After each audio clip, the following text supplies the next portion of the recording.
Savez-vous depuis quand le cannabis est considéré comme une drogue et surtout pourquoi? Les réponses, vous allez le voir, pourraient bien vous surprendre.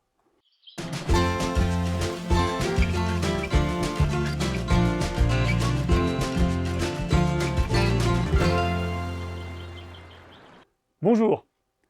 Si le cannabis accompagne l'être humain depuis plusieurs millénaires, sa prohibition, elle, se met en place seulement à partir de 1935 aux États-Unis.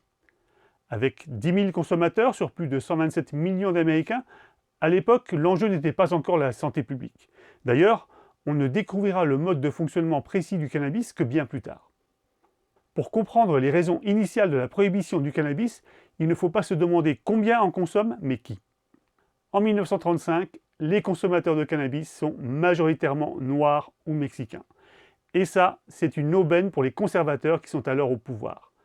Interdire le cannabis, c'est pour eux avoir un moyen de pression supplémentaire sur ces minorités et les pointer un peu plus du doigt pour flatter leur propre électorat. Et oui, la véritable origine de la prohibition du cannabis n'a rien à voir avec la santé. C'est simplement un calcul politique. Après ça, très vite, l'influence des USA dans les instances internationales rendra cette prohibition mondiale. Mais paradoxalement, les campagnes médiatiques orchestrées à l'époque par le gouvernement américain sont tellement caricaturales et outrancières que c'est finalement l'interdiction du cannabis qui va faire s'y intéresser le plus grand nombre. Souvenez-vous, il y avait 10 000 consommateurs aux USA en 1935. Aujourd'hui, un adulte américain sur deux déclare avoir déjà consommé du cannabis, soit 95 millions de personnes.